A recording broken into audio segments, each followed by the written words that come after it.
Without question, one of the bright spots in college football over the weekend was what you saw with Tulsa and UCF with the huge win for Philip Montgomery. Zach Smith from Grandview, former Baylor quarterback, Philip Montgomery, former Baylor offensive coordinator, and he joins us, Philip Montgomery, on SicEm365 Radio. What did that, first of all, great to hear from you, great to have you on the show. Thank you so much for your time. What did that win, you think, mean to the program? Well, good to hear from you, Smoke. I mean, it was, and we got a few more Central Texas boys. I mean, Jackson Player and a few others in there that they would be remiss not to talk about. But, you know, it was a big win for us, obviously. You go on the road, play number 11. We thought we had really good chances week one versus Oklahoma State that we didn't capitalize on. And then to go on the road, fall behind, don't play well early, and just kind of kept fighting and scratching our way back into it. And guys kept leaving and making plays, and all of a sudden you look up and you get a big road win, and you know, I think a lot of confidence can really grow out of that win for us for sure. Coach, what's been the biggest improvement in your defense this year? Because the first game against Oklahoma State, hold them to 16 points and really, you know, for 3 quarters held them to almost nothing. And they were scratching and clawing to get what they got. They made opportune stops on Saturday night against UCF. What was the biggest change to you last year to this year? Well, you know, really our defense over the last 3 years has really improved, and Coach Gillespie is doing a great job with them. And you know, we've kind of changed our philosophy a little bit, and it's helped us from a recruiting standpoint. And our guys are now in year 3 of this defense. You know, we're just able to really attack, and we've got personnel wise from a secondary standpoint to mix it up quite a bit, put some guys on some islands, and then change it up, play some zone behind it, create some ways to get pressure. And they're doing a great job of tackling, just chasing the football. And you know, they're playing with a lot of confidence, and you know, that's half the battle. So, Coach, you mentioned one of those Central Texas players you have on your roster, and Jackson Player, and he is a player, and the 3 of us got the opportunity to watch him do his thing at Midway and scream how criminally under-recruited he was, because despite, you know, the height which people kind of get stuck on, he just made plays, and ever since he stepped on campus for you, he's been playing right away. Just what has it been like these last couple of years with Jackson? How's he developed and as a player and as a man? Well, I mean, he's a special individual, as y'all know. Y'all visited with him. He plays with a big chip on his shoulder. You know, I was glad he was under-recruited because we got to recruit the heck out of him. Yeah. And he's a guy that just, like you said, in high school, just continued to make plays. And, you know, forget about the height and some of the other things. He's been that productive from day one since he stepped on campus, and just continued to get better. I mean, he is very much a technician on his craft.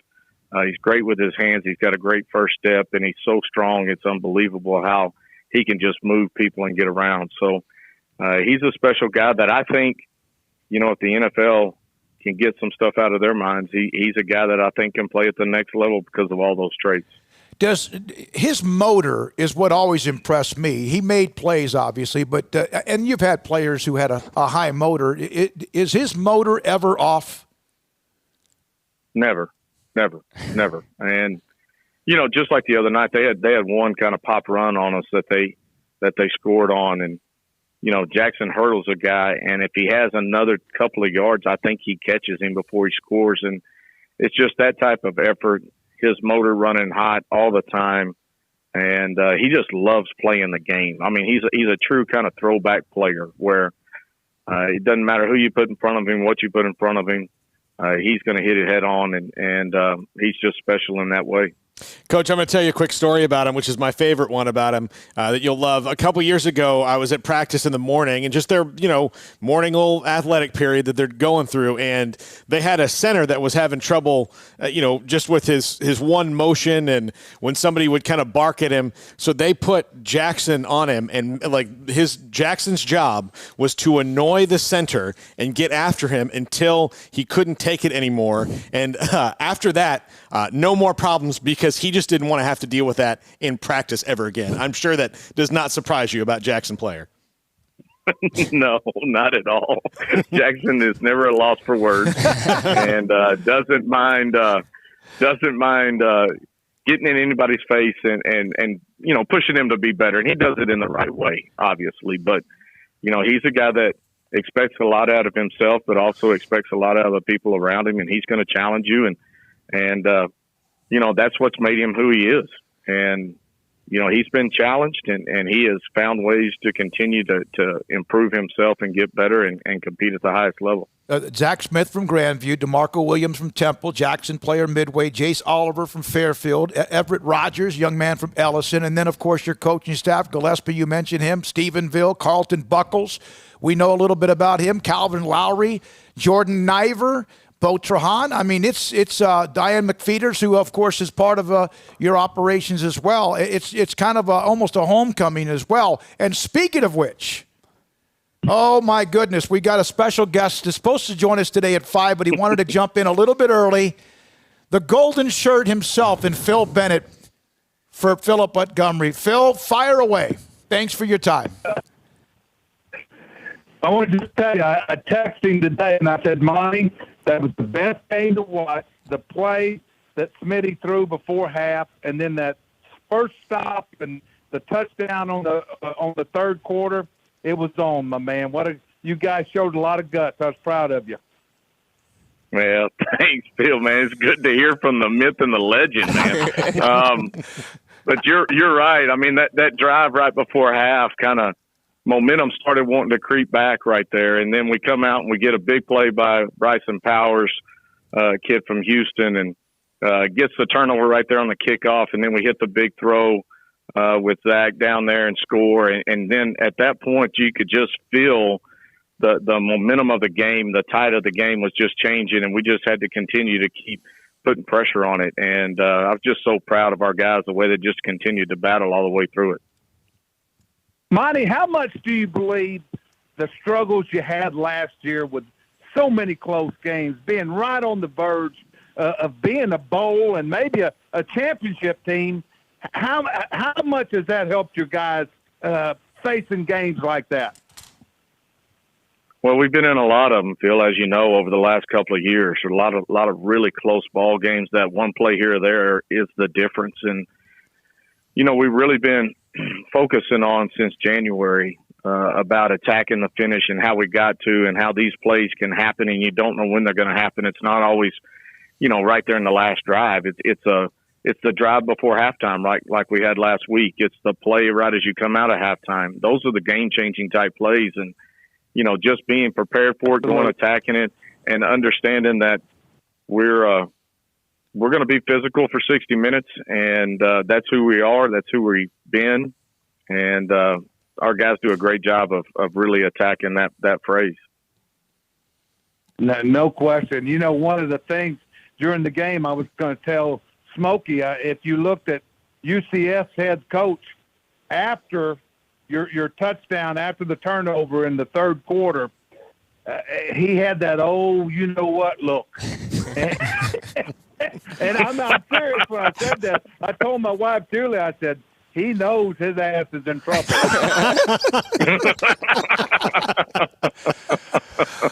And you could just feel it. I saw your players, of course, watching the television. You can see the things. And Gillespie made some adjustments on their zone read and their verticals that helped you immensely. And the second half, they couldn't do anything. No, I mean, really, our defensive staff has done a great job, and, they're keeping people off balance and giving a lot of different looks and, with some pressure packages and then all of a sudden playing back. But, that play was just a tremendous spot in the game. And, we were able to hit even on the next drive. We hit another double move deep ball and all of a sudden you could just feel it building, and the defense was really playing at a level that they haven't played at. And, we knew what we had an opportunity to do right there in front of us, and our guys just seized on it. Right. I watched your first game against Oklahoma State, and the ball Zach were just inches off. He was connecting on this one. And defensively, when you needed that stop, you were converting it. I thought Bucks and your corners coach, I thought they attacked the defenders or the receivers very well, and the quarterback lost his timing.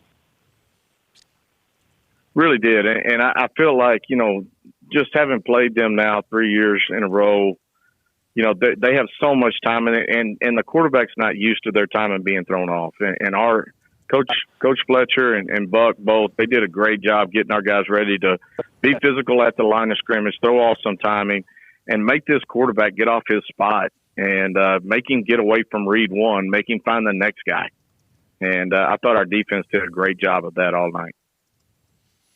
I thought it was a team win, and I'm going to let you get back to Smokey. And Smokey, I'll talk to you in a little bit. All right, Coach. But Phillip, keep it going, my man. That was. Hey, great to hear from you, Phil, man. Love you, man. Talk to you later. All right, love you, my brother. Bye-bye. How much fun was that, Monty? The legend of the yellow shirt. I love it. I mean, no, the golden that shirt. dude. The golden. Yeah. Oh my God! How much? Yeah. How much was? I know you guys had an incredible staff. How much was he to handle when he was on staff those 3 or 4 years when you were there? Oh, I loved it in the fall. It was the spring that I didn't like it, because we're going against each other, and it was always it was great battles, but it really pushed us to continue to grow offensively, and I think obviously pushed him to grow defensively, and it was just kind of that old phrase, iron sharpens iron, and we had some great battles in the spring, and just love really competing, and he loves competing at everything. Mm-hmm. So it was just it was fun. Those are good days. What was it like when you had to negotiate over a guy who was a offense defense tweener, like where he was going to wind up? Were there negotiations like a baseball trade, or how does that work? There were some good discussions about that, but there was at the end of the day, there was one guy getting to make that call, so I just leaned that way. That you had that first year, you made a bowl game, you were 6-7, and then you had 10-3, and things were good. You had to kind of redevelop the program and change it up a little bit for those 2 or 3 years. How important has been the patience and the loyalty that you've received from Tulsa to allow yourself to now have this success again? Well, it's been tremendous. I mean, obviously we had a lot of building to do and a lot of growing to do. We went from a couple of experienced guys that really kind of led the way during those first couple of years, and then we got really, really young, and trying to build that depth and build the experience with it. And, as we changed and grew within what we were trying to do offensively and defensively, it just takes a little time. And I will say, I mean, our conference, in my opinion, it's a power conference. I mean, the level of football in this conference is tremendous from top to bottom. And as our conference continued to grow, our talent level had to continue to grow. And so our coaches have done a good job of not just evaluating kids, but bringing kids in that are very, very talented, and then continuing to develop those guys. And it's kids like a Jackson and others that have come in and are making the difference in our program right now. Coach, one of those standout players you had early on at Tulsa was Josh Atkinson.